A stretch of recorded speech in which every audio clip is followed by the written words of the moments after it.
বারান্দায় বসেছিলাম আনমনে, কি জানি ভাবছি, নিজেই জানি না। মাথার মধ্যে যে কি চলছে আজ বুঝতেও পারি না। হঠাৎ অভি এসে বলল, কি ব্যাপার রিনি, কি হয়েছে তোমার? তোমাকে ইদানিং চেনাই যায় না, আগের রিনিকে যেন আমি খুঁজে পাই না। আমি বললাম, তাই নাকি? কই কিছু হয়নি তো। মাও বলছে মেয়েটা বিয়ের আগে কি হাসি খুশি ছিল, কি হলো ওই কয়েকদিন, একদম চুপচাপ হয়ে গিয়েছে। শাশুড়ি মা এসে বলল, আসলে রিনি তোর কি হয়েছে রে, কিসের অভাব? সাথে সাথে অবিও জুড়ে দিল, কিসের অভাব বলো তো রিনি? শাড়ি গয়না ঘুরতে যাওয়া টাকা পয়সা কোনো কিছুর কি কমতি রেখেছি আমি? আমি হঠাৎ বলে উঠলাম, না কমতি রাখনি, কমতি রেখেছ কেয়ার, বনের যত্নের, আগলে রাখার।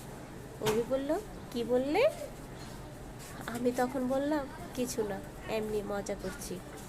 মেয়েদের এই এক সমস্যা, যখনই কিছু জিজ্ঞেস করব তখন বলবে কিছু না, পরে মনে অভিমান পুষে রাখবে। বড় বিরক্ত লাগে এই স্বভাবগুলো। এটা বলে অভি হন হন করে বেরিয়ে গেল। ফিরতে ফিরতে হয় 10টা 11টা 12টাও বাজতে পারে। যখন প্রথম বিয়ে হয় এই জিনিসটা নিয়ে আমি ওর সাথে অনেক ঝগড়া করেছি। অভি বলতো, বিয়ে করেছি বলে কি বন্ধু বান্ধবের সাথে আড্ডা দেয়া বাদ দিয়ে দিব নাকি? আস্তে আস্তে নিজেকে গুটিয়ে নিয়েছি, এখন কিচ্ছু বলি না, ও না আসলেও কিছু বলি না। এই যে আমার পরিবর্তনটা সেটা চোখে পড়লো এতদিন পরে অভি, কিন্তু কেন আমি হাসি না সে কারণটা সে আজও জানে না। মানুষ কি কখনো ঘোষণা দিয়ে বদলায়? পরিবর্তন কখনো বলে কয়ে আসে না। পরিবর্তন হয় ভালোবাসার অভাবে, একটু যত্ন, একটু স্নেহ, একটু কেয়ারিংয়ের অভাবে। অভির কাছে আমি লাখ লাখ টাকা পয়সা, দামি বাড়ি গাড়ি কিচ্ছু চাই না। চেয়েছিলাম অফিস থেকে ফিরে ও 1 কাপ চা আমার সাথে খাক, সারাদিনের খুনসুটি গল্প একটু আমার সাথে শেয়ার করুক, আমি কি কি করেছি, কি কি খেলাম, সব কিছু ও জানতে চাক। মাঝে মাঝে ছুটির দিনে রিক্সা নিয়ে একটু ঘুরে আসুক। অফিস থেকে হঠাৎ একটা ফুল নিয়ে এসে আমাকে চমকে দিই।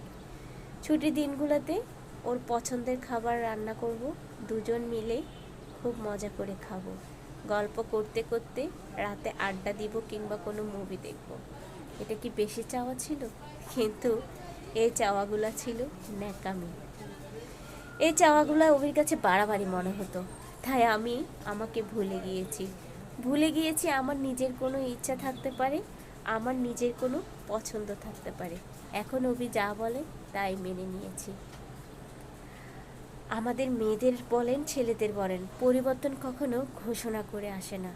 মানুষ তার চারপাশের অবস্থা, পরিবেশ এবং মানুষের কারণেই নিজেকে বদলিয়ে নেয়, নিজেকে গুটিয়ে নেয়।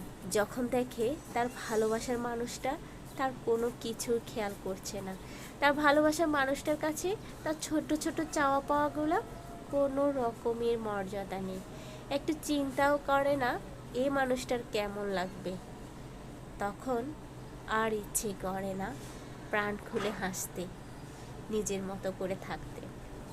তাই নিজেকে গুটিয়ে নিই। মানুষের পরিবর্তনে খুব সহজে আমরা বলে দিতে পারি হঠাৎ বদলে গিয়েছে কেন। কেউ কখনো হঠাৎ বদলায় না, আস্তে আস্তে বদলাতে বদলাতে মানুষটা একদমই চেঞ্জ হয়েছে। একটু যত্ন, একটু ভালোবাসা পেলে, একটু কেয়ার পেলে, একটু সম্মান পেলে ভালোবাসাটা বাড়ে, কমে না। আমরা মেয়েরা ছোটোখাটো জিনিসই অনেকটাই সন্তুষ্ট থাকি, জানি না কেন জানি ছেলেরা সেই জিনিসটাই বুঝতে পারে না, এগুলাকে তাদের কাছে বড্ড ন্যাকামি মনে হয়। ভিডিওটা কেমন লেগেছে কমেন্টে জানাতে কিন্তু ভুলবেন না। যদি ভালো লেগে থাকে অবশ্যই আমার পেজটা ফলো দিবেন। আজকের মতো বিদায় নিয়ে নিচ্ছি, আল্লাহ হাফেজ। সবাই অনেক ভালো থাকবেন। আসসালামু আলাইকুম।